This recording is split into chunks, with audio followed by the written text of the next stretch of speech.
如果揀出第二道防線，咁係唔係只係答吞噬作用、發炎反應就可以，唔需要講佢試中性球、單向球佢OK 係簡述啊嘛。嗱，同學仔就係問咯，如果我淨係簡述第二道防線，你咪就係見到第二道防線最重點你要即係就係有個吞噬作用同埋發炎作用。咁你咪講下乜嘢叫做吞噬作用咯？我吞噬作用咧就係細胞，咁都好難唔提嘅。咁乜嘢細胞？因為呢個作用係淨係嗰類型嘅細胞，你可以話吞噬細胞啦，去將我哋嘅病原體吞噬變成碎片，跟住即係嗰個過程就係一個吞噬作用嘅過程啦。咁樣咁發炎作用咧就係牽涉到我哋唔同嘅白血球或者我哋講緊免疫細胞、血管嘅一個好複雜嘅，佢係真係咁寫噶嘛，好複雜嘅一個過程嚇。主要咧就係將我哋入侵入嚟嘅病原體清除，跟住之後咧就令到我哋可以做翻一個復原嘅一個過程，就係我哋嘅發炎過程啦。好，我去翻嗰度就係得噶啦，唔好講入邊咁詳細去話翻俾我聽。即係唔需要話，其實佢吞噬好少嘢啦，但係都唔需要話真係咁 step by step。我又有呢個吞噬體啦，跟住溶小體啦，唔需要咁詳細咁講咯。OK，就其實呢度咯。好多時候咧，一開始呢一句咧就係一個好簡述，話咗俾你聽呢個過程係做啲乜嘢，就係咁啦。如即係身體裡面嘅吞噬細胞可以將病原體吞入毀滅，呢個就係一個吞噬作用啦。咁樣跟住我哋嘅發炎作用咧就係呢句咯。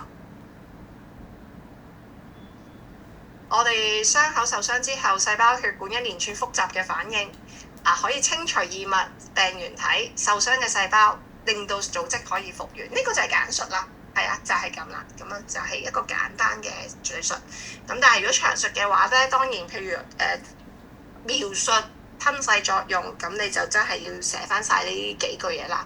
都係嗰句，我考你嘅嘢咧，我需要你寫出嚟嘅文字一定喺個 notes 裏邊有嘅，我唔需要你睇佢 extra 嘅嘢嘅文字寫，即係 notes 裏邊嘅文字係足以你攞滿分嘅。如果你背揼得晒全部嘅文字落去，係一定會滿分嘅。咁當然我成日都話你咁多嘢，你就唔好真係死背爛背啦。如果唔係，好難記得清咯啲嘢會。頭先問你哋有冇問題？而家就我唔好意思啊，翻一翻去我哋嗰個頭先講緊同學仔有一條問題，精子同卵子生成係唔係唔使？係啊，我都話你唔需要嗰兩板子，即係講緊啲細胞精子經過啲乜嘢減數分裂作用，咩第一、第二次嗰啲咧就唔需要咁詳細去知。即係總之你知道有一個叫做精子生成嘅過程，有叫卵子生成嘅過程，做乜嘢啊？就係製造粒精子同埋製造粒卵子出嚟嚇。咁佢做乜嘢啊？主要係佢會經過就係有啲減數分裂meiosis 減數分裂嘅過程去製造出嚟，咁就得㗎啦。點解一定要知減數分裂咧？就係因為你要知道佢裏邊嗰個 DNA 係由23對變成23條啊嘛，呢個係重點嚟嘅。OK。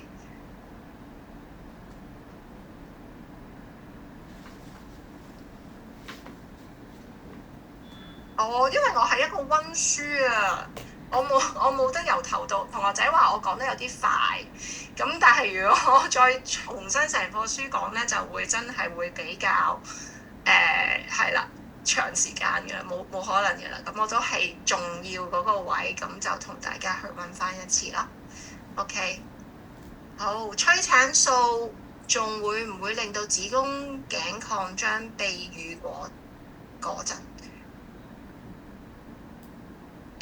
唔會，其實催產素佢最主要作用係令到平滑肌收縮嗰個位置，係啦，咁所以佢會繼續嗱，點解係啦？應該咁講，佢係會繼續刺激子宮收縮㗎，呢個係繼續存在嘅。所以點解我哋成日咧好 recommend 餵哺母乳咧，係一件好事嚟嘅，即係喺一個正常生理嘅過程去提啦。咁當然即係餵到咪餵咯，餵唔到亦都唔係完全唔得嘅。咁唔好俾太大壓力。即係我成日想講就係你哋日後有機會去做，譬如去做即係面對啱啱生完 BB 嘅媽媽咁樣，佢哋一定好緊張啊！俾最好嘅嘢俾自己嘅小朋友。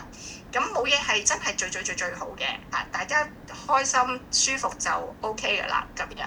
咁所以係嘅，餵哺母乳係好。咁如果我哋講生理嚟講咧，就係、你會見到啦，餵哺母乳嘅時候係會刺激催產素嘅分泌，催產素會繼續刺激子宮收縮，所以咧你要諗就係懷孕嘅時候個子宮咧係長得好緊要㗎嘛，長到個 BB 可以喺裏邊長大啊嘛。咁佢出咗嚟，其實成個子宮咧就係喺度鬆下咁樣。點解就係生完 BB 個肚都仲係好大嘅咧？咁樣就係子宮未係回復翻原本嘅狀態。咁所以子宮收縮係會靠餵哺母乳嘅時候增加嘅催產素分泌咧，係會令到個子宮回復翻更加好咯。咁所以佢係會係啦，會收縮得好啲嘅。其實係一件好事嚟嘅。OK。好，如果好啦，咁生殖其實咧唔好我已經幫你哋 cut 咗好多嘢㗎啦，係啦，咁遇得喺呢一個咁樣嘅場合咧，我亦都要保護咗自己先嘅，我都好難去講得，你都唔會啦，即係其實我都已經將好緊要嗰啲嘢 show 咗俾大家睇，係啦，咁所以唔好再問得咁出啦，係啦，咁我都唔會答噶啦，所有嗰啲問題 ，OK， 係啦，好，生殖仲有冇問題？都係嗰句啦，如果你覺得老師把聲好嘈啊，你阻住我溫書啊，我唔介意，你可以隨時離去嘅，即係你覺得已經聽完啦，夠啦，咁就可以。係啦，冇所謂嘅，我純粹係想真係幫大家清咗啲 concept 啦，知道有啲乜嘢係啦，有啲乜嘢唔明嘅嘢可以問咯。好，咁我繼續咯喎，就係咁啦。咁所以頭先你分到啦，即係咩叫簡述，咩叫長述咯。如果長述第二道防線，使唔使寫埋抗原呈現？嗱，其實講緊第二道防線咧，嗱，重點就係呢一樣嘢。其實第二道防線係純粹係。應該咁講，第一、第二、第三道防線都係我哋點樣去殲滅我哋入嚟嘅病原體，咁就係第一、第二、第三道防線，或者唔好俾佢入嚟。所以攞重點就係第一道防線係屏障，唔俾佢入嚟。OK， 唔俾佢入嚟。咁當然我哋亦都有化學性嘅屏障，咁會溶咗佢嘅，咁所以都有少少殲滅咗佢、殺咗佢嘅性質喺度。但係最主要嘅主旨就係唔俾佢入嚟啊嘛，唔俾佢入身體裡面。咁好啦，第二道防線咧就係開始點樣殺佢哋，但係點樣殺咧？第二道防線嘅着重位咧就係一個冇選擇嘅、唔專一嘅，總之全部嘢咧佢都會用同樣嘅方式去殺佢。OK， 同樣嘅方式就係講緊吞噬作用同埋吞噬作用，幫手去即係應該話發炎，其實係牽涉我哋嘅吞噬作用啦咁樣。咁所以佢係做啲乜嘢咧？就係入嚟嘅所有病原體都係用同樣嘅方式吞咗佢。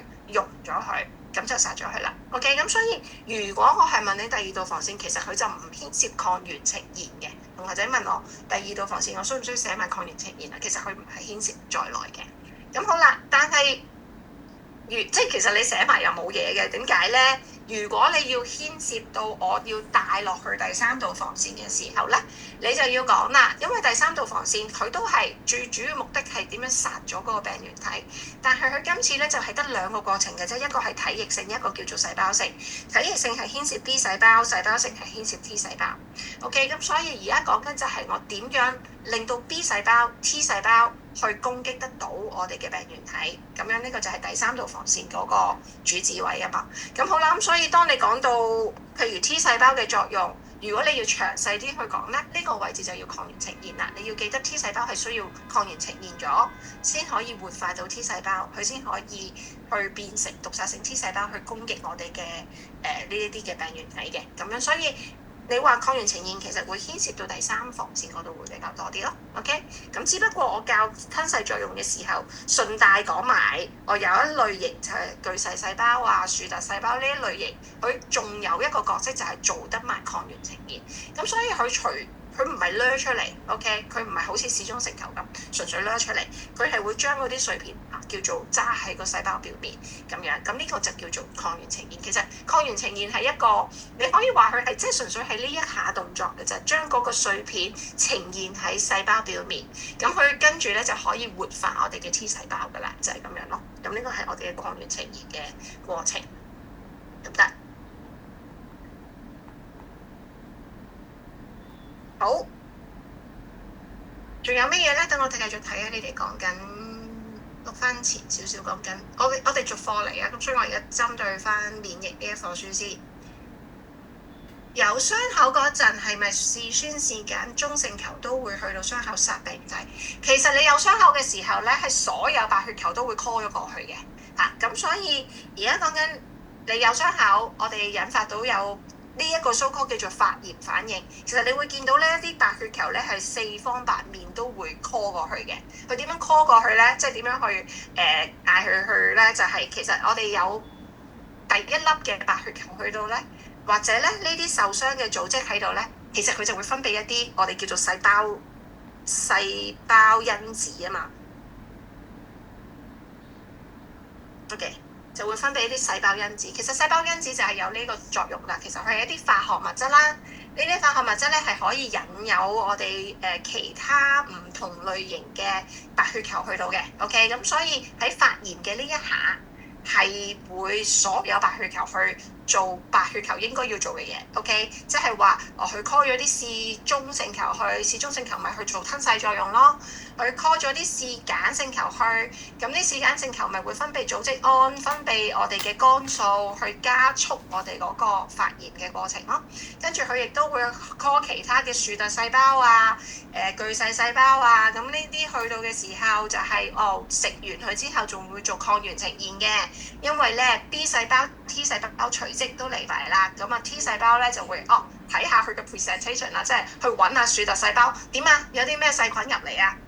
係呢個啊，咁我攻擊佢啦。T 細胞就係咁樣，所以佢一定要經過巨細細胞或者叫做樹突細胞嘅抗原呈現，佢先可以做到嘅。OK， 佢先可以做到嘅咁樣咯。咁所以全部白血球都會去到，咁跟住視酸性球咪去幫佢釋放一啲抗組織胺去舒緩下，嗱你唔好咁癲住得㗎啦，已經夠啦，你個發炎咧已經好強啦，你啲組織胺已經好多啦啊，分泌少啲啲啦，去做翻一個緩和嘅和事佬嘅角色咁樣咯，所以所有白血球有佢嘅職責，佢都會去到嗰度做嘢嘅，咁樣 OK。樹突細胞係唔係？樹突細胞係唔係喺皮做有導特性功能？樹突細胞 OK， 樹突細胞其實喺我哋嘅身體嘅組織就已經有㗎啦。樹突細胞其實係嚟自我哋嘅單核球，即係喺血液裏邊嘅單核球。咁佢咧會離開，即係其實佢喺佢嘅發展嘅時候咧，其實佢會發展成為巨細細胞同埋樹突細胞嗰類型嘅細胞嘅咁樣咯。咁所以巨細細胞更加啦，就喺個組織嗰度，佢直 station 咗喺嗰度，而樹突細胞就喺血液嗰度去到唔同嘅組織。總之你有發炎嘅位置，有傷口嘅位置就會吸引到佢噶啦。咁所以佢唔係淨係喺個脾臟嗰度咯，唔係淨係喺脾臟度有。但係反而脾臟你如果你咁講咧，應該係話巨細細胞嗰啲係啦，巨細細胞就會有啲巨細細胞會喺脾臟，有啲巨細細胞會喺個肝臟度去做嗰啲即係病原體嘅分解啊，或者其他物質嘅分解，即係死咗嘅細胞嘅分解啊咁咯。第一同第三道防線，即係講完第二道防線就要講埋第一、第三道防線，即係全部答案要講晒咁樣係咪？自己都係嘅。第一道防線咪講呢樣咯嚇。佢問我簡述嘅話又答啲咩啊？簡述咪就係答呢個咯。第三道防線咪答呢度咯嚇。呢個即係總之就係你最基本呢個第一道防線做緊啲乜嘢就得㗎啦。即係頭先所講，佢愛嚟阻礙我哋物質入嚟嘅，咁就已經係啦。天然非特異嘅一個免疫系統嚇，一個物理性、化學性嘅屏障去阻礙我哋嘅物質入嚟，咁就已經係第一道防線㗎啦。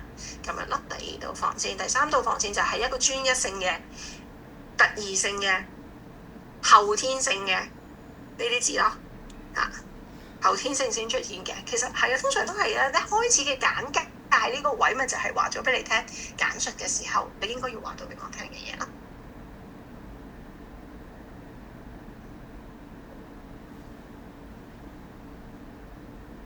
係咪所有吞晒細胞都可以變成變形蟲？佢唔係叫做變成變形蟲，佢係好似佢係應該話係用變形蟲嘅形式去捐過我哋嘅血管壁，係啦，即係只係形容佢嘅喐法啊。所以你會見到我咧最勁嘅呢一個擁有呢個能力嘅細胞就係視中性球啦，視中性球咁佢會捐過去，所以你會見到咧，我畫嗰幅圖咧係咁噶嘛。變咗個樣嘅，夾硬捐過去嘅，咁呢個就係用變形蟲嘅形式去穿過我哋嘅血管壁，去到我哋受感染嘅位置，或者有病原體嘅位置咁樣啦。B 細胞係咪需要寫由抗原呈現引發 ？B 細胞需唔需要抗原呈現啊？同學仔呢度。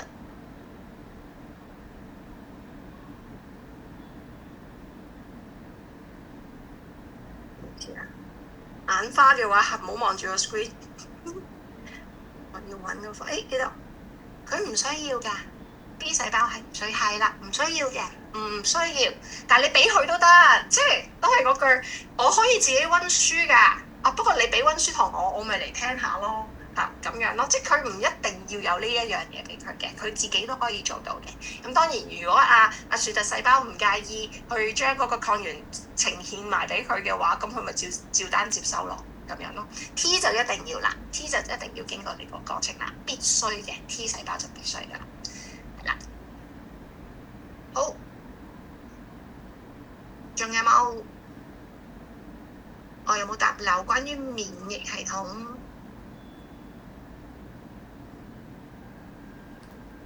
等陣先，不如我哋講咗免疫先啦。如果唔係，我陣間又要周圍抄翻啲問題㗎啦。免疫系統仲有冇咩問題，或者我答漏咗，再寫個出嚟。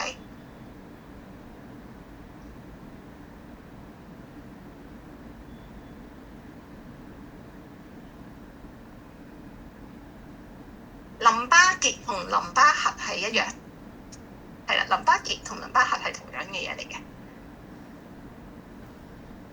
經唔清 GAMED 啊，係嘛？你係講緊，仲有個 D 嘅。你係咪想問？你想問乜嘢 GAMED？GAMED 係我哋嘅抗體嚟嘅。OK， 抗體係嚟自 B 細胞活躍咗嘅 B 細胞釋放出嚟。OK， 咁好啦，佢釋放出嚟嘅抗體其實有5大類型。咁佢哋係啲咩咧？其實咧，你可以話佢哋都係一個會認到我哋嗰個抗原嘅一個化學物質。OK， 只不過佢哋喺嘅位置啦、用法啦，或者佢哋嘅形狀有，即係佢哋嗰個形狀係有少少唔同嘅咁樣咯。咁所以咧，係啦，譬如我哋有 GAM， 即係我哋講緊有 GAMED 5個類型嘅抗體。咁 G 同 M 咧就真係比較常講㗎啦，亦都會同我哋嘅免疫系統真係打仗嗰個部分會有大啲嘅關係。咁所以我一開始就會講 IgG 啦，IgG 啦。咁唔係 sorry， 講翻呢個先。我哋應該由早期開始講IgM。咁 IgM 呢個類型咧，其實佢就係咁啦。嗰啲抗體咧就會自己黐埋5粒咁樣黐埋一齊，黐埋一齊。咁佢咧就會咧咁樣。咁佢個抗體就係一個 Y 嘅形狀啊嘛。呢一個 R 叉位就係佢認到抗原嗰個樣嗰個位置嚟嘅，嗰個活性嘅位置嚟。咁好啦，咁所以咧，佢黐埋咗一齊嘅時候咧，佢就可以擁有一個能力咧，就係將我哋所有嘅抗原咧就扯埋一齊嚇。咁所以你會見到佢最重要嗰個做嗰樣嘢就係抗體嘅凝集作用。如果你記得我哋講緊呢一樣嘢啊嘛，抗體唔係直接去殺死我哋嘅病原體嘅，佢係有呢4大功能嚇。4大功能就係包括可以中和啦，令到佢沉澱啦、凝集啦咁樣。凝集同沉澱其實就係凝集，就係將佢好多個抗原捉埋一齊嚇。咁因為呢一嚿嘢已經變成好大嚿嘅一個物質，所以佢會沉咗喺底，咁啊沉澱咯。其實最主要都係令分隔開，捉住我哋嗰啲病原體。唔好俾佢喺個身體度走嚟走咁樣啦，咁呢個就係我哋呢一啲即係呢個 IgM 最重要做緊嘅嘢。OK，IgM 做緊嘅嘢。咁好啦，咁佢咧亦都係喺我哋感染嘅時候咧，一開始感染 B 細胞第一次見到嗰個病原體。OK，佢未變成記憶 B 細胞之前，佢變成漿細胞，佢分泌出嚟最大量嘅咧就係 IgM 嚟嘅。咁所以我哋就係話咧，喺初級免疫反應嘅時候咧，即係當佢第一次見到呢個病原體嘅時候，所分泌出嚟嘅呢一啲嘅抗體咧，大部分都係 IgM。OK， 大部分都係 IgM， 得唔得？咁就係咁啦。咁所以呢個係 IgM。咁 IgG 係乜嘢咧 ？IgG 咧就係喺我哋第二次，即係由記憶 B 細胞分化成為嘅漿細胞所分泌出嚟嘅咧，就係 IgG 為主嘅 ，IgG 為主嘅。咁好啦，咁佢特別之處就係佢獨立一粒一粒啦，佢就唔會咁樣黐埋咗。OK， 獨立一粒一粒，咁所以佢好細粒啦，好細粒啦。咁佢好細粒嘅作用咧，就係佢最重要咧，就係佢可以穿過個胎盤。當然男性可能冇呢個作用。咁佢可以穿過胎盤咧，可以俾到個 BB。咁 IgG 因為佢夠細粒。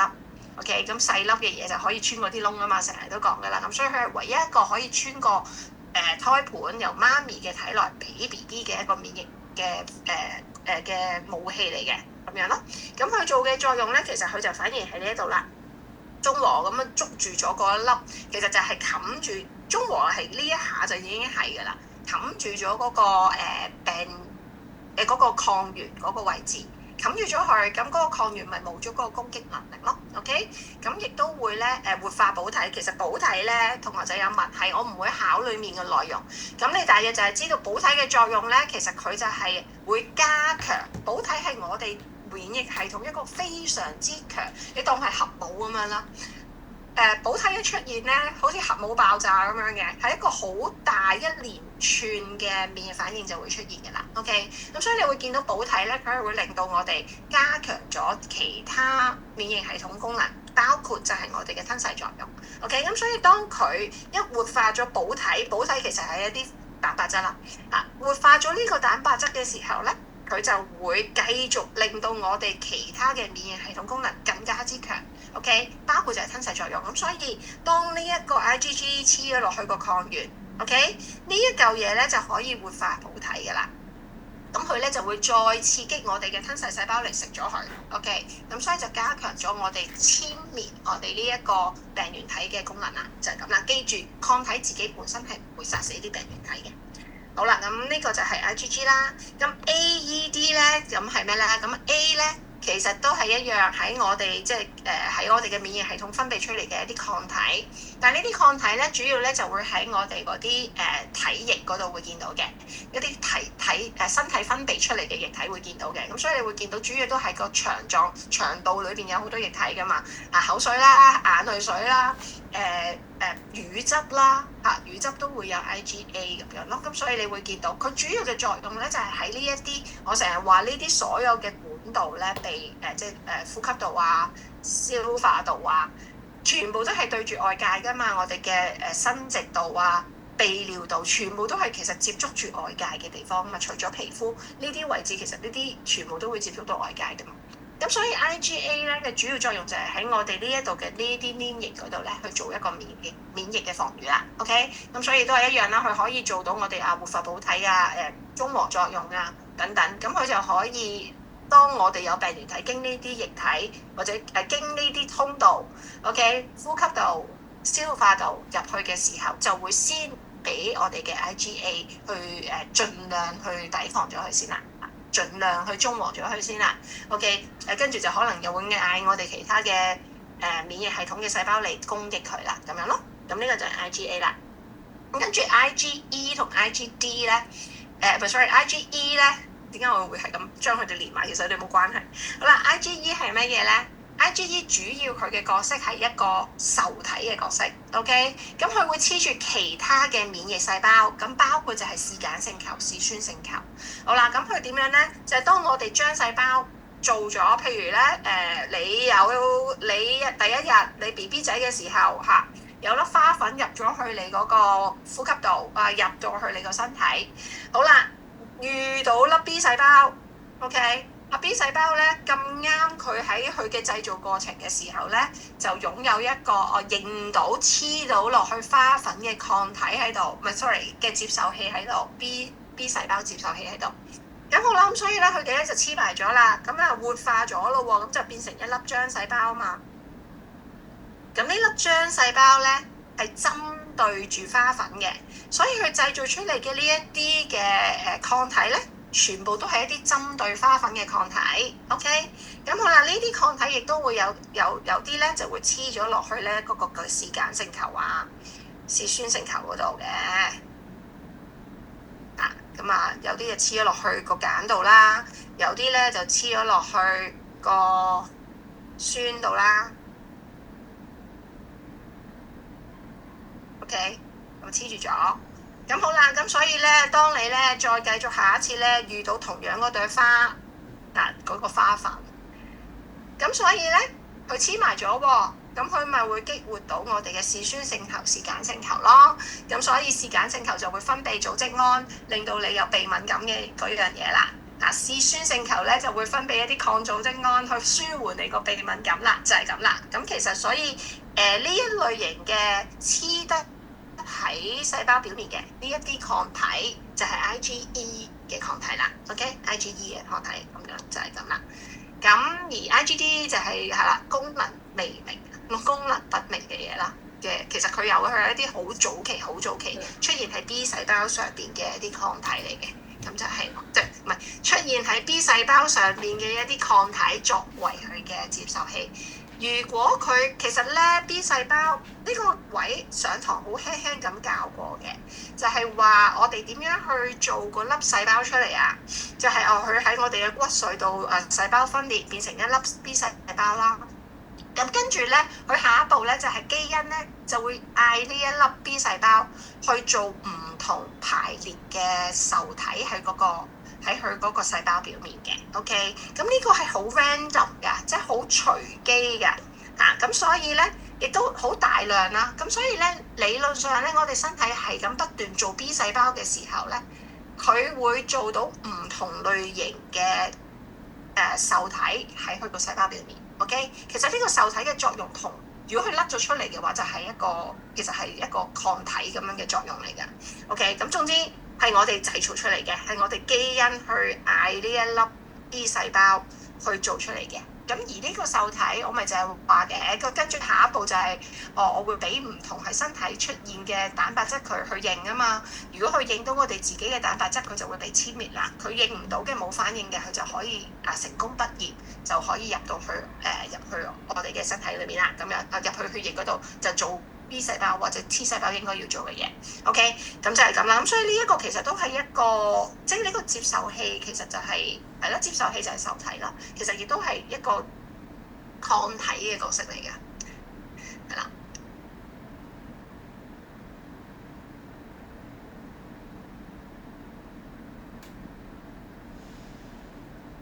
呢個肥大細胞我冇好詳細講啊。呢個細胞咧係一個非常之同敏感有關嘅細胞嚟嘅。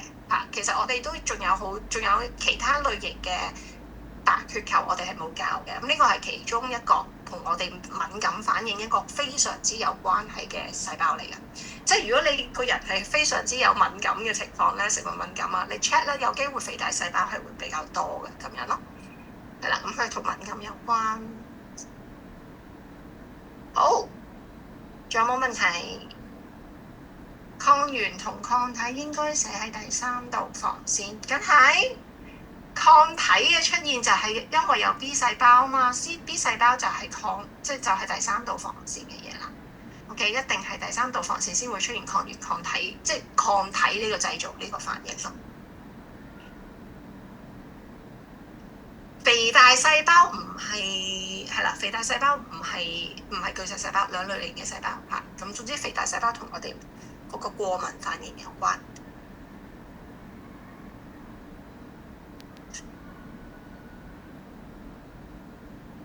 多謝晒。總之你哋問問題我就先可以講到，你哋唔問咧我變咗好似由頭講一次咧就會嘥大家時間。免疫系統仲有冇問題？GAMED 講咗啦，有冇問題？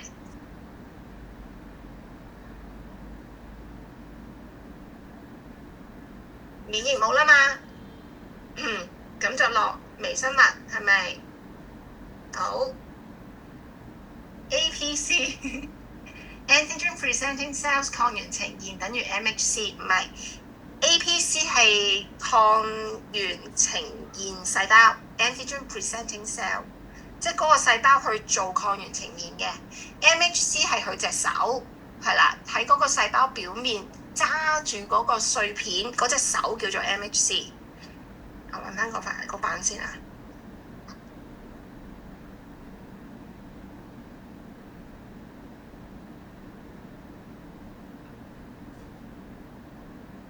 個版喺邊啊？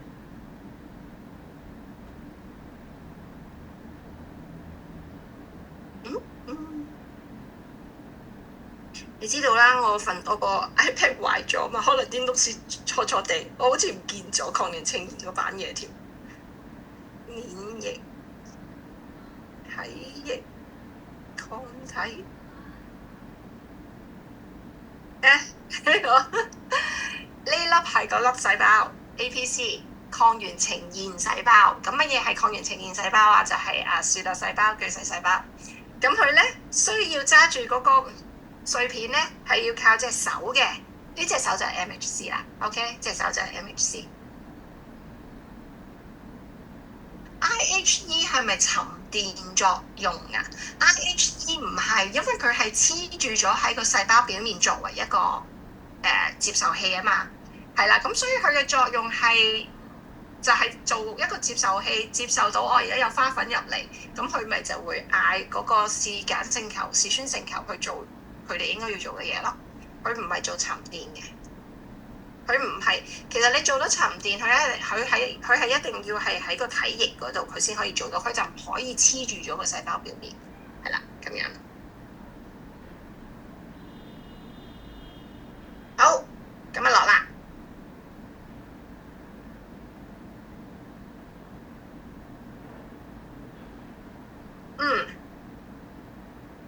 一開就嗰版。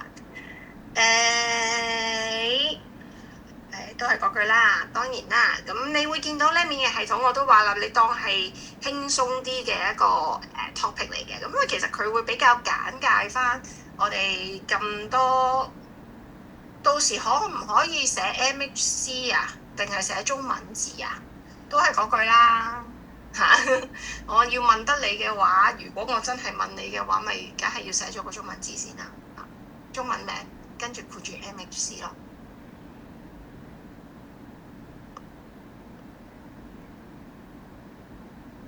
好所以你會見到咧，喺呢個免疫系統咧，sorry 微生物咧，咁當然就係介紹嗰四，即係我成日講住嘅四大長老啦，即係4種嘅微生物啦。OK， 咁但係咧，我哋亦都會有一啲，即係主要分就係我哋會同傳染病有關嘅一啲嘢。OK， 咁所以你會見到啦，因為你哋係護士，我講咗。俾你哋對於你哋嚟講更加緊要嘅，唔係知道嗰粒細菌病毒係點樣去做細胞分裂啊，有啲乜嘢類型嚇，大家唔係軟國用啊嘛，我講過呢句。咁所以咧但係你喺醫院做，你有你嘅責任啦，你亦都應該有你嘅能力咧去預防我哋嘅感染病、傳染病發生嘅。OK， 咁所以特別係院內感染，院內感染係講緊喺醫院裏邊啦，或者你哋日後要做嘅喺院舍裏邊啦，都會發生嘅嘢嚟㗎嘛。OK， 你知道啦，係啦，即係院舍裏邊，譬如你老人院咁樣，你裏邊嗰啲係一啲叫做免疫系統可能比較差嘅人啊，醫院嘅病人。佢係免疫系統係會比較差㗎。咁所以我哋更加要重視呢件事，唔可以有叫做第一粒嘅細菌病毒入咗去啊，咁但係好難避免嘅。咁我哋咪要避免去發展成為一個喺院裏邊爆發嘅傳染病咯。OK， 喺院裏邊爆發咗，日後係啦，就會有機會又會再大型嘅爆發，即係影響唔同嘅病人，不特止仲會出到社區咁樣噶嘛。咁所以呢件事係會比較緊要嘅。OK， 咁樣咁好啦。咁所以你話點樣溫咧？咁當然都係嗰句啦。呢啲同每一課書都係揾翻啲重要嘅過程出嚟啦。咁但係所以頭先所講啦，我哋分如果喺第一部分呢一課書，咁其實最主要就係俾翻一啲 basic concept 大家，但係就係話俾你聽咩嘢叫做院內感染係啦，點樣去應該話乜嘢叫做傳染病，點解傳染病會出現嚇，乜嘢叫做院內感染 ？OK 就係呢啲啦。咁所以都係翻去嗰幅圖度噶啦。我哋講緊呢個感染鏈有6點 ，OK 有6點，所以任何呢6點出現嘅話，出齊嘅話咧，就會有機會爆發嗰個傳染病。OK， 所以我斷任何一點都會斷到呢個感染鏈，就會斷到個傳染病啦。OK， 咁所以咧就係話啦，假如你係一個病毒，你點樣會令到呢一個傳染病發生 ？OK， 咁譬如我哋 tutorial 都有條題目就係咁問㗎。如果你係一個流行性感冒病毒，你嘅即係點樣會令到呢個傳染病發生咧？我哋點樣可以避免流行性感冒嘅發展咧？咁樣嗱，所以針對翻流行性感冒，我哋喺呢6點度，我哋點樣講咯？譬如流行性感冒嘅病原體，咪就係講緊呢個病毒咯，流行性感冒嘅病毒。咁感染喎，一定要即係你要攞翻㗎，就係佢哋嘅 definition 係乜嘢嘛？每一樣嘢講緊乜嘢嘛？病原體就係導致感染導致有傳染病發生嘅微生物譬如我哋頭先講就係做咩嘅流行性感冒病毒，咁呢個就係病原體啦。咁好啦，感染窩一個微生物存在嘅地方，其實仲要係繁殖嘅嚇。微生物存在繁殖嘅地方，佢要多，因為佢一定要夠數量夠多咧，佢先會引起嗰個傳染病發生嘅。咁好啦，咁所以如果針對流行性感冒嘅話，咁咪就係話人類咯嚇，人類就係即係第一個人類，即係我去探，即係我係有流感入去呢一個老人院，我咪就係嗰個感染窩咯。OK， 好啦，咁我入到去老人院。跟住就要經離開途徑，病原體離開呢個感染窩嘅渠道 ，OK？ 譬如我入到去打咗個大乞嗤，打乞嗤呢下咪就係一個離開嘅渠道咯 ，OK？ 好啦，跟住傳播途徑，病原體點樣由一個地方轉移到另外一個地方，呢個就叫做傳播途徑。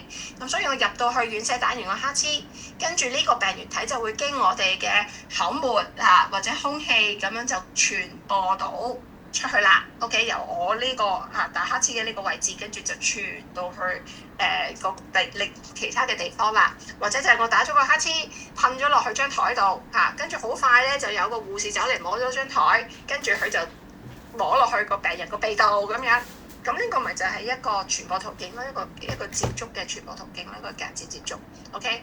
或者我直接向住個病人打乞嗤，一個直接嘅接觸咁樣。咁好啦，咁呢個就係由一個地方傳去另外一個地方。咁跟住咧，傳過咗去啦，就要佢點樣入去下一個宿主嗰度啊嘛。咁所以就有一個入侵嘅途徑啦，佢係經消化道，唔係 sorry， 經呼吸道入侵唔係 sorry， 我講緊咩？我講緊流行性感冒，咁唔會係消化道入噶嘛，咁一定係呼吸道啦，唔會係性接觸噶嘛，係咪先？咁我諗，所以你咪針對翻我哋講緊流行性感冒嘅話，咁佢就係經我哋嘅呼吸道，咁進入去宿主啦。宿主就係一個會被感染嘅人，咁所以你會見啦，小朋友其實咩人都會嘅，咁最緊要就係佢個免疫系統嗰下係比較弱嘅，個免疫系統攻擊唔到，咁佢就會成為下一個感染窩噶啦嘛。所以點解呢條鏈係咁喐咯？係咁存在住嘅時候，嗰個傳染病就會發生啦。OK， 所以你斷任何一個位，你都有機會會斷到嘅，得唔得啊？咁所以其實之後講嘅都會教咁點樣斷咧咁樣。咁但係如果你話控制即刻喺院內感染，我控制方面其實最簡單就係斷呢個位啦。當然你可以斷呢度嘅，你去做消毒你抹好呢啲位你抹好啲台凳凳，咁其實你都可以斷到嗰個病原體，但係佢要喺你個周圍環境出現先得㗎嘛。OK，咁所以唔係最有效喎。咁所以最有效嘅話喺院內感染嘅話，你咪呢一個位置咯。OK，傳播途徑唔好俾佢由一個地方傳去另外一個地方。OK，或者咧你可以咁講嘅，唔好俾佢出現，你唔好俾佢探訪咯。即係你可能嗰排我哋 Covid 嗰排咧，咪借住責探訪嘅，唔俾佢入去。OK，咁你就唔會有機會再有一啲新嘅病毒帶入去。OK，不過咁如果喺裏邊係咁碌緊嗰啲咧，咁所以咧都係呢個你停咗佢個傳播係會比較容易控制嘅，得唔得？你呢啲咧唔係即時喺個院內感染可以控制得到。當然再長期啲嘅預防，譬如宿主嗰度我咪講嘅打針咯。OK，但係呢個比較後期啦，你唔係即時喺嗰一刻可以控制到嗰個傳播嘅。OK，咁打針點解啊？打針係可以加強翻佢個免疫能力㗎嘛。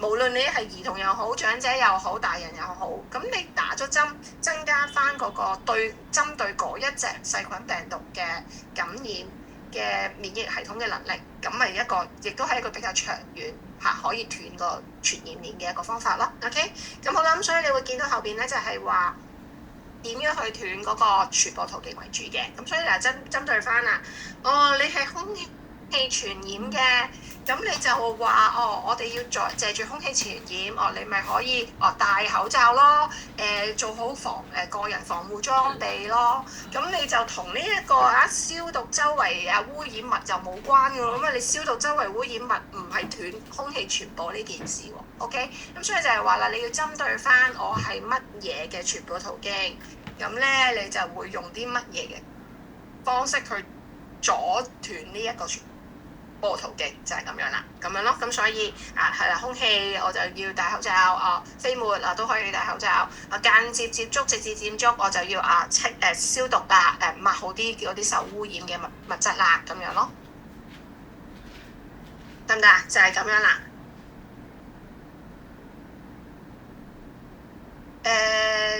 又要講第二隻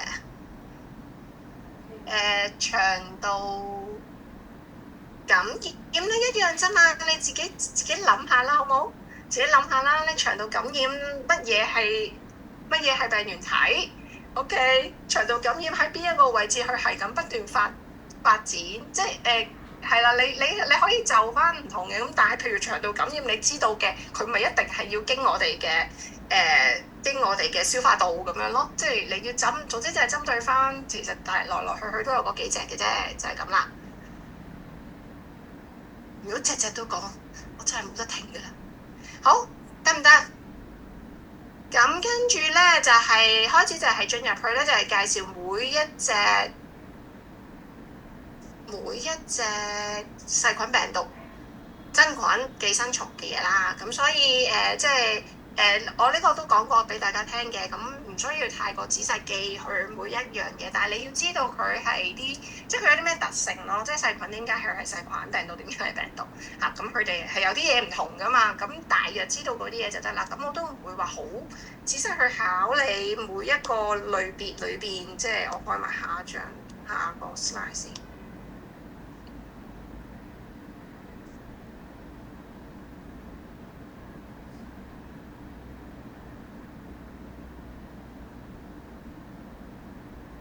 即係都好唔會話真係好要你背晒葡萄球菌又點金黃葡萄球菌又點，我又唔會要你咁樣背嘅，係啦，即係大約知道下，因為我教嘅類型可能同幫奴 Sir 都唔係好同，即係所以佢係 base on 我呢份 notes 嘅，我估佢有啲嘢加減咁樣咯，咁係啦，即係咁樣。當然啦，放心啦，大家放心，我出卷同埋我份卷最終係一定係。即係我會對翻佢份嘢嘅咁樣咯。咁病毒有佢嘅特性㗎嘛，你會知道㗎，佢唔可以喺生物以外嘅地方。做乜嘢？係啦，佢唔會喺生物以外嘅地方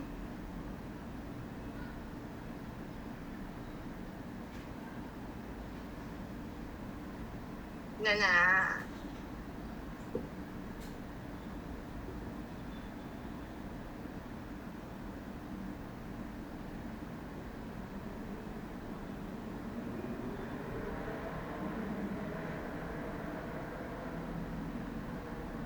唔好意思啊，等我一陣啊。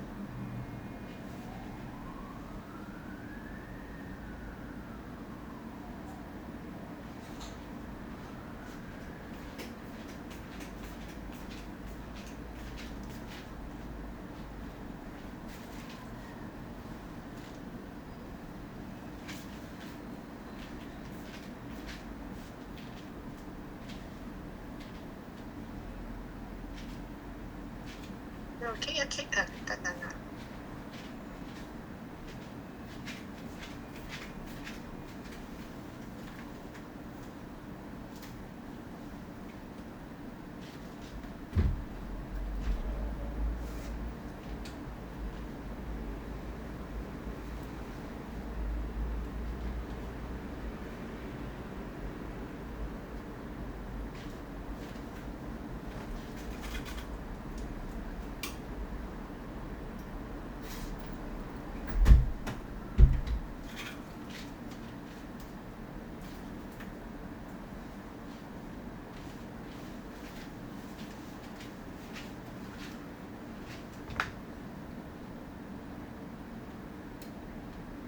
好，係啦，咁啊病毒啦，咁所以佢唔會喺我哋，即係總之佢有佢嘅特性啦，你哋自己翻去睇翻佢哋呢4種嘢嘅特性啦，咁樣咯。咁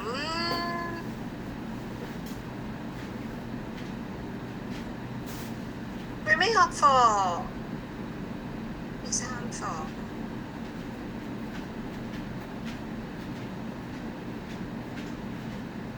係啦，咁呢個咧其實就係講翻你點樣去殲滅嗰個病原體啊嘛，咁所以我哋有唔同嘅方式去殲滅個病原體，你都可以話係我哋嗰個傳染鏈嘅斷嘅其中一環嚟嘅。咁你哋亦都需要，即係我意思，你哋都會知道去醫院你點解要用嗰啲嘢去做消毒啊？或者某一啲品質點解要用呢一個方法去做消毒方法啊？咁樣咯，就係咁樣。咁所以呢一個就係教翻你，好簡單地教翻你，我哋有物理性嘅消毒法，有滅菌法，有消毒法，有物理性嘅，有化學性嘅咁樣咯。咁你就要即係大約知道翻佢哋每一種類型究竟邊一個係最好啊？針對啲乜嘢係用邊一個方法啊？咁樣咯，就係類近啦。OK， 唔係好多嘢啫，都唔難啫。咁所以都畫咗啦。咁呢個就係係啦，免疫系統我哋要知，唔係 sorry， 微生物學裏邊要知嘅嘢啦。OK。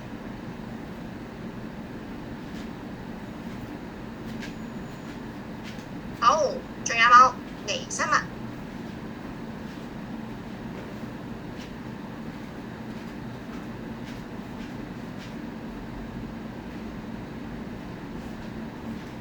乜都藥啦，係咪啦？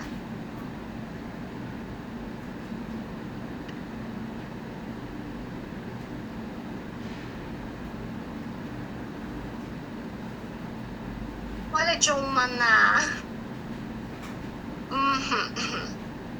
我唔可以答你啊！上學期可唔可以？上學期出唔出咩？上學期會唔會出 short cut long cut？因為太多溫唔晒，我唔答啦。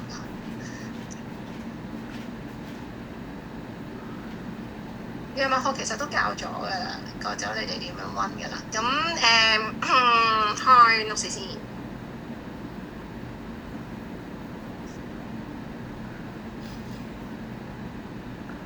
第一課講 basic concept 係啦 ，basic concept。咁嘢要知啊，有啲嘢梗係要知下嚇，係啦。咁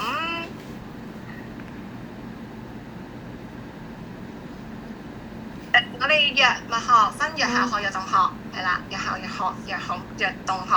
咁講緊啲乜嘢咧？藥效點解隻藥有效？其實基本上第2、第3課講嘅就係藥效學啊，就係講緊嗰隻藥物同佢嘅目標嗰個互相嘅互動，咁就會令到佢有個藥效產生啦。OK， 藥動學 ADME 就係講緊嗰隻藥點樣喺你身體度喐動嚇，咁就係藥動學。咁所以就係講緊 A 係分佈。A 係吸收 D 係分佈 ，M 係代謝 ，E 就係排泄。OK 咁樣，咁就將個藥嘅最大嗰個框咗出嚟啦。咁所以你會見到我就係咁樣啦，即係我個 mind map 最大嗰兩個框就框咗出嚟啦。一邊就係我哋嘅點樣將啲藥物喺個身體度運行嚇，一邊就係講緊我哋嘅藥物點樣喺個目標度產生到嗰個反應。OK， 咁好啦，咁所以咧我哋睇翻就係藥效先啦。咁你要分到啦，點解佢會令到我哋會有嗰個藥嘅效能出現咗咧？就一定要揾到個目標。咁所以目標可以係咩啊？就係話啦，佢可以揾到個受體啦，可以揾到啲酶啦，揾到啲離子通道啦，等等嘅嘢。呢一啲咧就係會令到佢，sorry，我未揾到喺度，係啦，令到佢產生個藥效嘅。呢啲就係我成日講住個目標位置。OK， 如果隻藥去唔到個目標位置嘅話咧，其實就唔會有效嘅，一定要去到佢個目標。即係我成日都講，你要醫頭痛，你都要粒藥去到個頭度，佢先可以醫到頭痛㗎。譬如 OK， 咁所以佢要經我哋頭先所講啦，吸收分佈，佢先可以運到佢個目標位置。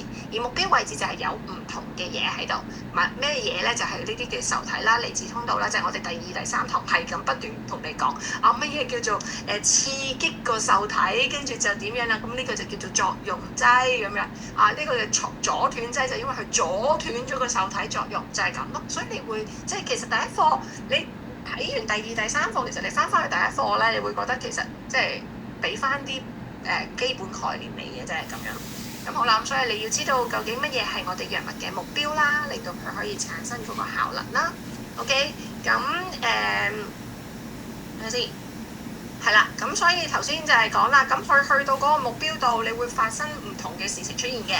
咁就係頭先所講，佢可以黐咗落個目標有反應嘅，我哋叫作用劑、治效劑。咁同學仔問咗好多次啦，我寫作用劑，你會唔會扣我分嘅？你嗰度係治效劑，唔會啦嚇。咁同埋我都講過啦，我唔會要你寫啦，基本上我俾埋個名你啦。如果我真係問你嘅話 ，OK， 咁所以係啦，總之黐落去有反應嘅，我哋叫作用劑、治效劑；黐咗落去冇反應嘅，我哋叫做拮抗劑、抑制劑或者阻斷劑啦。OK， 唔俾佢有本身應該有嗰個生理反應，本身應該有就係嚟自個來源啊嘛。我哋就係唔俾個來源產生個反應，咁我哋就叫做阻斷劑啊、拮抗劑或者抑制劑啦。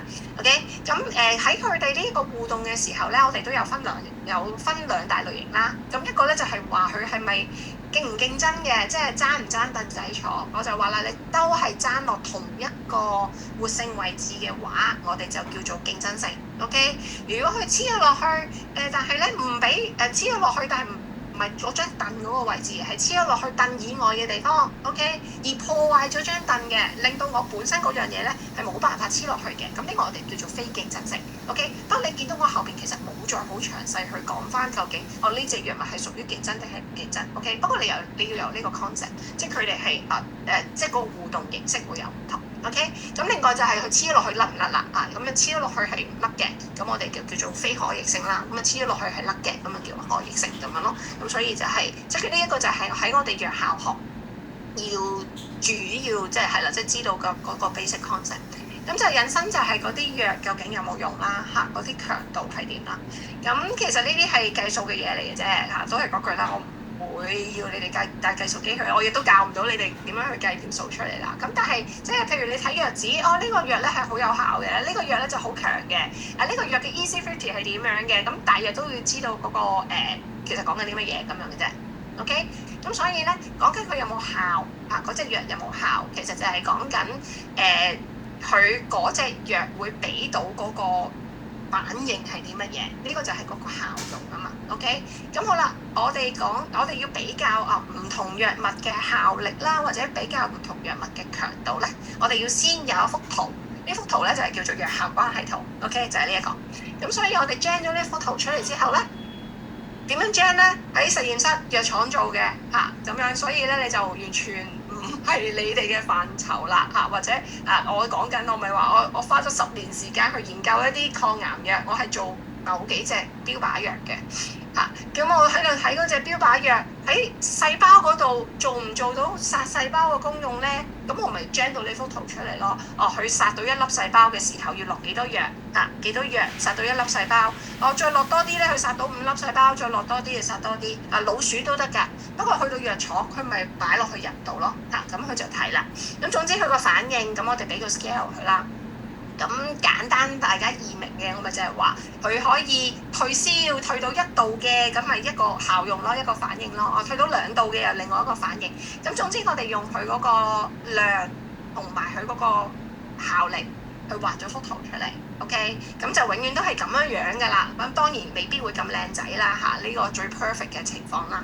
咁樣咁點解咧？就係講緊去到最頂咧，每一隻藥都一定係會平咗㗎，會平咗頂嘅。咁我哋叫做飽和嘅狀態。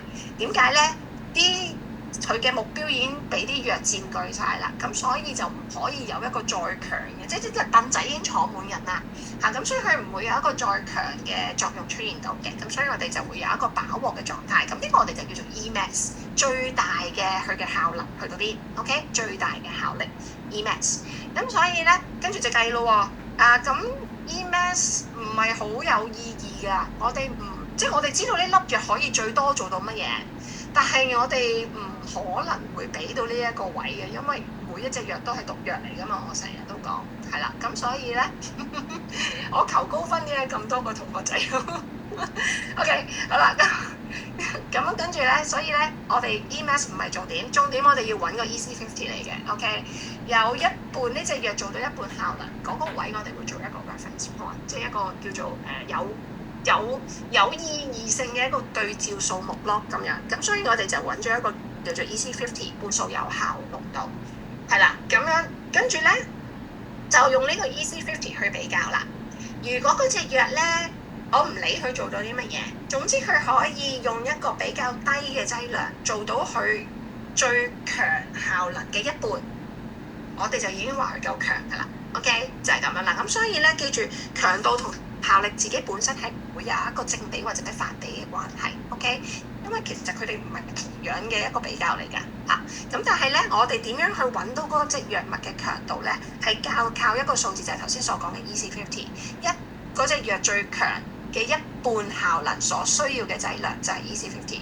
如果佢要嘅劑量越低 ，EC50 越低 ，OK？ 嗰隻藥嘅強度就越高㗎啦 ，OK？ 咁所以效能就係話佢做到啲乜嘢，做到幾多嘢，而佢嘅強度咧就係講緊用一個劑量達到一半效能，嗰個劑量越低，強度就越高啦，就係咁啦，得唔得？咁所以冇啊，呢啲我自己 preparation 嘅嘢嚟嘅，就係咁啦。咁所以我哋就要分係咯，即係俾你有個概念，究竟嗰隻藥物係啦，有啲嗰隻特性係點？大家都係止痛藥啫，咁點解我哋成日話 aspirin 係會高過？其實佢效能同埋強度都係會比 Panadol 高嘅咁樣，咁我哋就係用呢一啲嘅方法去揾佢出嚟咯，咁樣咯。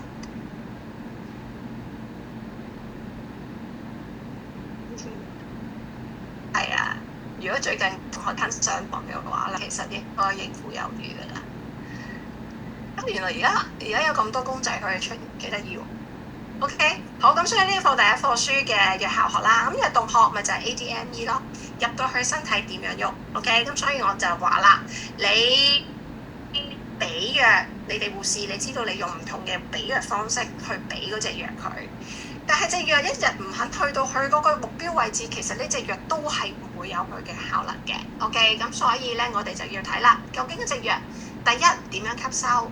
吸收嘅 definition 就係話隻藥點樣由我俾嘅位置去到血管 ，OK？ 嗱，血管唔夠啊，係要去到體循環，真係入到體循環 ，OK？ 體循環嘅意思就係要去翻個心，由個心泵出嚟嗰下先叫做體循環。咁所以咧，即係少少概念啫，都要知得翻咧，因為原來發覺咧，我上 tutorial 嘅時候咧，同學仔已經唔記得咗點樣行啊條路。開得太多嘢，唔好意思，揾唔翻。呢個啊，唔記得晒啊！呢個點樣行？嗱，要入體循環就係講緊呢度點樣可以去到我哋身體各個細胞，因為我哋講緊個藥物嘅效能就係去到呢啲細胞先有佢嘅效能噶嘛。OK，咁所以你要答，即係如果真係嘅話，你咪要話俾我聽，究竟佢點樣可以 at least 入得翻上下腔靜脈，即係上半身就上腔啦，下半身就下腔啦，跟住先入翻個心，去翻主動脈，你就可以去到我哋身體各個細胞噶嘛。OK，咁所以吸收係要講到咁樣嘅，得唔得？咁好啦，咁所以如果我哋講緊唔同方式，我可唔可以刪翻啲嘢咧？睇到啊，但我又驚你哋問翻轉頭喎。好。應該部機唔會 hang 機住嘅，咁深係咪先？哎呀，坐到腳地，喐一喐先。好，所以譬如你用，其實最煩就係呢個㗎啦，消化道嘅藥咁因為佢唔係直接咁容易可以俾佢入到血管嘅。譬如注射，雖然其實冇乜用嘅，但係即係我呢啲係整其他嘢嘅時候畫咗咁諗住擺定喺度。咁譬如你注射，咁你好簡單，因為我注射嗰個位置其實就係揾條靜脈打入去啊嘛。OK，譬如你靜脈注射，咁所以你呢個點樣入到體循環咪容易好多咯。我哋講緊我注射揾條靜脈，我入去靜脈就會入去上或者下腔靜脈，跟住就翻心去肺去心，跟住就呢個位置咪就係我哋嘅體循環咯。咁所以其實好快好容易啲藥物。亦都會比較大嘅劑量，即係你打幾多，理論上就會有一個大嘅 proportion 可以咁樣去得翻我哋嘅體循環嘅。OK，咁好啦，咁譬如我就係成日講你講緊口服嘅係複雜㗎，因為佢係喺你個消化道吸啊嘛，OK，吸收啊嘛，咁所以你就要話啦，即係你都知道，我哋要經過個胃啦，個胃有一個吸收嘅過程啦，我條腸又可以吸收，因為胃如果你夠細粒，其實佢可以吸收到㗎啦嘛。不過咁譬如即係我隻藥物係特登整咗啲膠囊保護住佢，咁就未必會喺個胃度吸收，就可能要去到嗰條腸吸收。有原因，因為胃係胃酸，如果你整出嚟嗰隻藥係好容易被酸破壞嘅。OK，咁我哋就一定唔可以俾個藥物喺個胃度就溶咗出嚟啦。如果唔係咧，你又係啦，都未去到我哋個目標位置，嗰粒藥就已經爛晒啦。OK，咁所以在乎啦。咁個胃係酸嘅，腸係鹼嘅，咁睇翻你嗰隻藥物嘅情況，會唔會受酸鹼嘅影響啦？第一有酸鹼呢一關啦。好啦，第二佢哋吸收咗之後咧，如果你係水溶性嘅話，其實佢係會入肛門靜脈先嘅。佢唔係直接入體循環嘅，咁所以入咗肛門靜脈咧，咁就煩啦，因為去到個肝臟度就係話肝臟係一個擁有我哋好多嘅一個酶嘅一個地方嚟噶嘛，咁有酶嘅地方就會做代謝啦，咁所以你啲藥物咧係有機會未去到我哋個目標位置，喺呢一度入到個肝臟已經被人代謝咗啦 ，OK 已經代謝咗啦，咁但係記住一樣嘢。代謝，我講咗無限咁多次啦，唔係等於一定係拆散佢嘅，唔一定等於，但係大部分嘅情況之下係嘅，係會拆散咗。但係有啲藥物我哋係需要靠呢一個代謝去將佢活化嘅 ，OK？咁所以你會記住，即係呢個代謝咧有個 concept 係大部分會拆散咗，即係大部分嘅藥效係會渣咗，但係亦都會有一啲藥咧係需要靠呢個代謝去提升佢，或者有啲藥其實係完全不變嘅。OK，佢嗰個代謝嘅時候係冇影響到個藥效嘅。OK，只不過可能影響咗佢容易啲排出嚟咁解嘅啫。好啦，咁所以咁入到個肝臟度，我哋會做一紮嘢。咁所以我哋呢一度咧就有個叫做手導效應咯。第一個未去到目標位置，就已經喺個肝臟度俾人拆散咗啊！總之糟質一輪嘅。OK，當然。都係嗰句，你去喺藥廠嘅時候，我哋就知道會有呢件事發生，所以佢整嗰隻藥嘅時候會考慮埋。OK，咁佢會知道我最後要嗰個人食幾多藥，經過完手導效應，最後嗰個生物可利用率即係呢一個 bioavailability 身體可利用率係幾多 ？OK，所以食藥咧，理論上嗰個 bioavailability 係低嘅。係低嘅，因為佢要經過咗喺個肝臟度將佢糟質，呢一下已經減少咗一啲藥嘅藥效啦，大部分嘅時間。咁所以咧，一般情況口服藥嘅身體可利用率咧係低嘅。OK，咁好啦，咁所以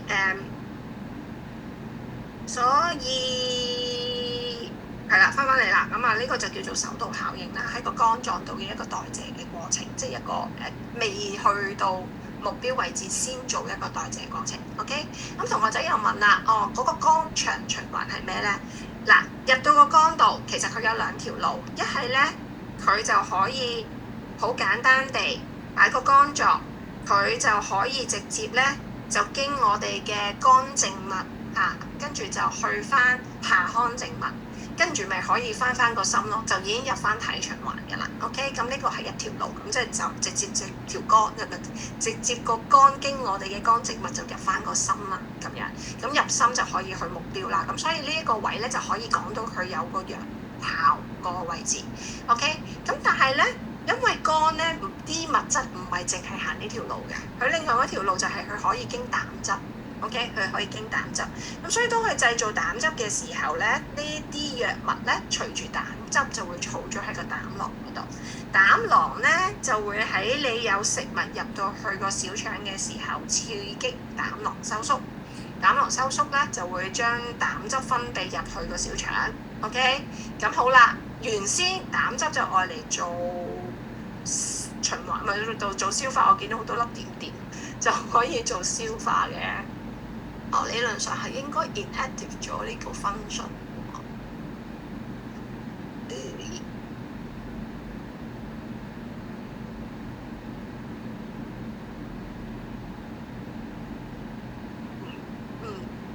唔知點解佢又可以俾大家整理是但，冇咗個唔俾嘅。anyway，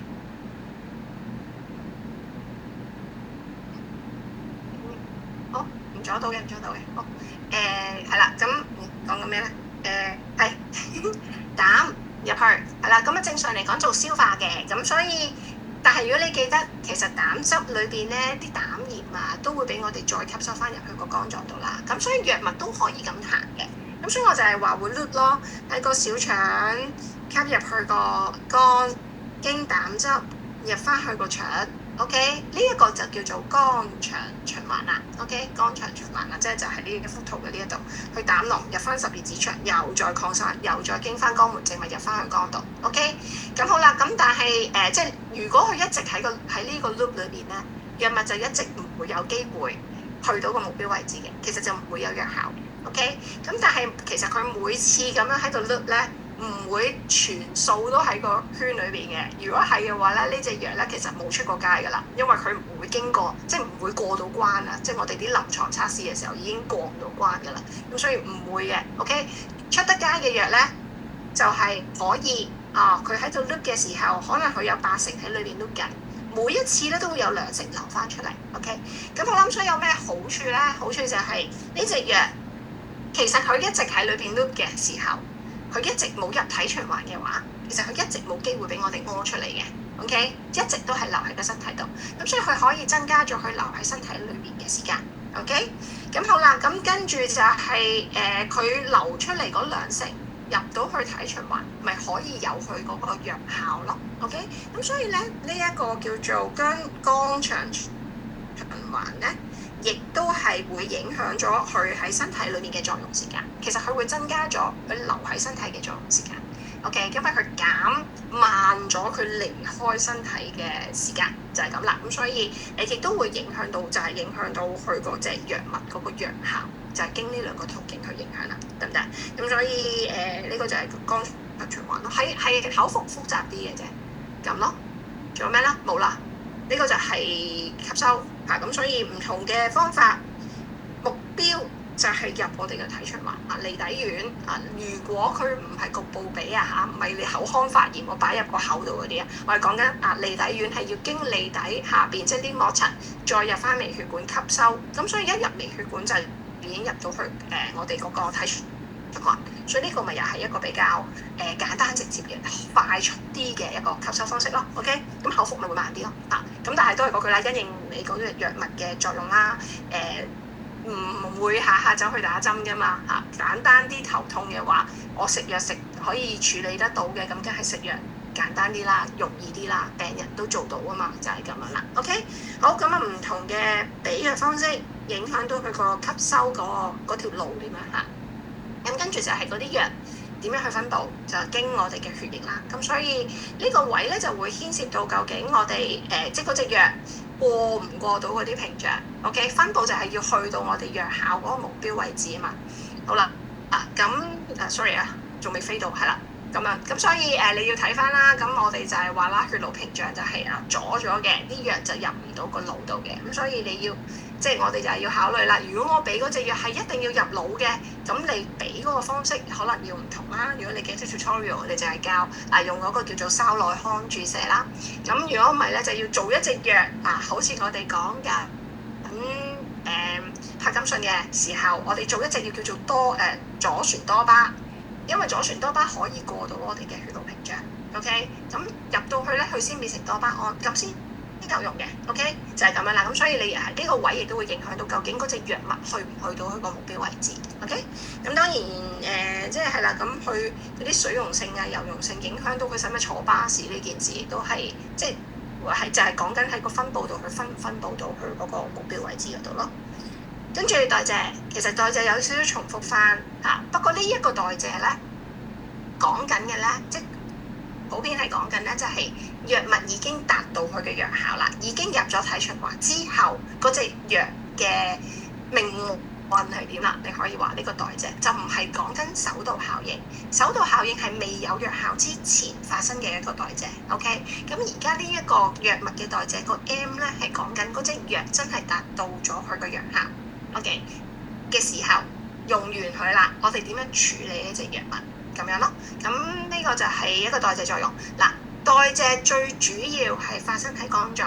OK， 代謝係可以增加、減少或者不變我哋嗰隻藥效。OK， 但係總之有酶嘅地方其實都可以進行代謝嘅。咁所以血液裏邊都一定有酶，所以藥物可以喺個血液裏邊已經俾人代謝嘅。OK， 就係咁啦。咁所以咧，如果譬如佢個代謝咧係可以增加佢個藥效咧，特別對呢啲前驅藥物咧就好重要啦。咁我就係頭先所講嘅左旋多巴。左旋多巴本身冇用嘅 ，OK， 佢一定要經過我哋細胞表面或者血液嘅一啲酶，將佢變成一個叫做多巴胺。多巴胺就係我哋想愛嚟醫柏金遜症嗰隻藥啊嘛 ，OK。咁我諗所以我哋俾佢嘅係一隻叫做左旋多巴。點解頭先講咗咧？因為只有左旋多巴先可以過到我哋嘅血腦屏障，所以佢可以食咧都可以俾到佢。咁好啦，咁所以喺左旋多巴嗰度，你記唔記得有個叫做卡比多巴？咁佢就係阻礙咗我哋左旋多巴喺身體周邊嘅時候俾人代謝咗 ，OK， 變成多巴胺，咁樣就可以減少我哋周圍嘅多巴胺量。全部嘅多巴胺一定要入到個腦度先 ，sorry， 全部嘅左旋多巴一定要入到個腦度先轉成多巴胺，咁就先為之啱咯。OK， 就係咁啦。咁呢個就係代謝啦。咁最後咧點樣屙出嚟 ？OK， 又係嗰句啦，屙就最主要就係腎啦，因為我哋喺代謝嘅時候，其實目的就將佢轉成一啲水溶性嘅嘢。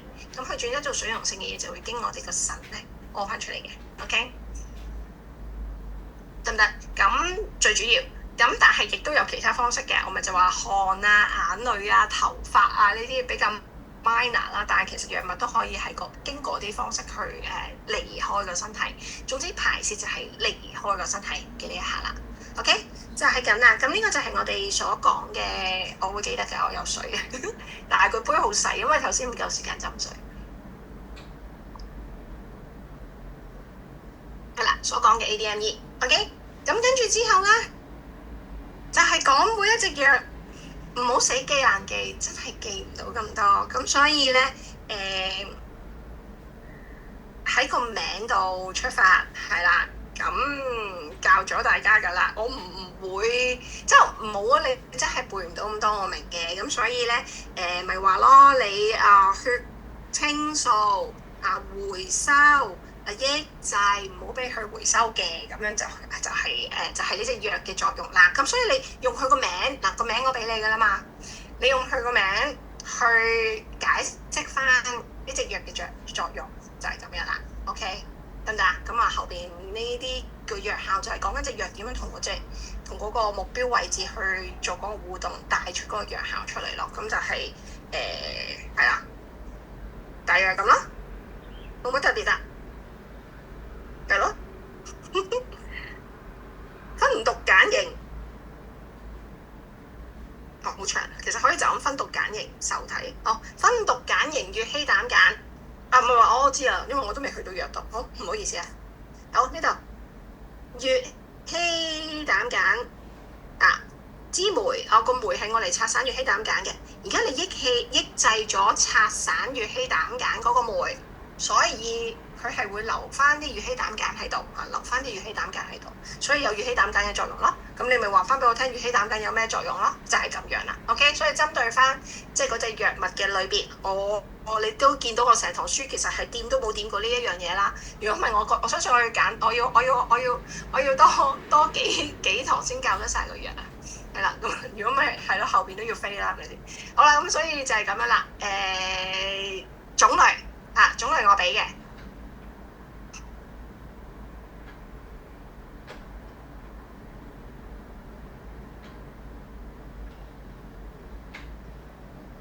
做咩？OK， 得唔得啊？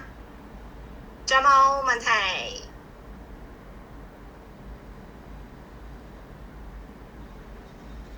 你呢個同學仔真係有啲曳住啊，係咁逐個問我俾份卷你睇啊，跟住咧你哋就會 cap 錄晒音㗎啦，你哋因為 cap 低咗啦，你跟住咧就將呢個俾份卷我哋睇啊 Miss， 我要投訴啊，跟住投訴俾阿 D， 阿 Ariel 咧俾份卷我哋睇，嗱你睇下，我有講呢句嘢㗎，真係咁啦，唔好意思啊，我都傻傻地，點啊？仲有冇問題？大約就係咁啦，放鬆啲啦嚇，咁應該應付，唔好意思啊，好粗魯啊喺屋企嘅，係應付到嘅，唔係完全應付嘅，咁係多噶啦，所以真係要溫嘅。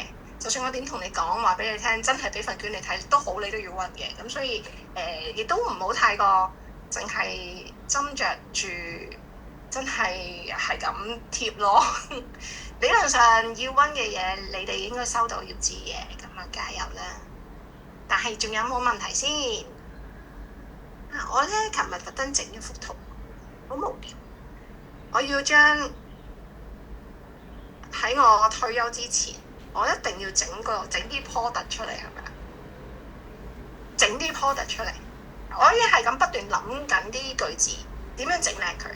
喂，你有冇啲咩藝術好勁嘅人幫我整靚美化佢？我好中意呢個咯，其實 unlock your potential， 每一個人都會有 action， 因為食字嘅食 action potential 係啦，放鬆得㗎嚇，每一個人都有你哋嘅潛能嘅，唔好太緊張，唔好俾其他嘢收埋晒自己，即係收埋咗自己嘅潛能。其實大家有㗎，你行動就有㗎啦。你嘅行動而家暫時呢一刻喺應付眼前最需要嘅呢樣嘢溫書。當然我都知道大家其實好努力咁樣溫緊嘅，咁啊捱埋佢啦，真係2-3個禮拜捱得過㗎嚇，咁就 OK 㗎啦。幾時出成績？嗱，我應該咁講，學校對我哋好 harsh 㗎，真㗎。我哋好似得10日到要改好晒300幾份卷，咁所以嗰段時間千祈唔好搞我啊，我會發脾氣。咁我改卷就10日到啦，10日到我要改完㗎啦，要交上去。咁但係交咗上去之後咧，我哋要過幾關嘅，咁都唔介意同大家講嘅。你要去我哋啲卷要俾人驗卷啦嚇。咁驗完我哋改得好唔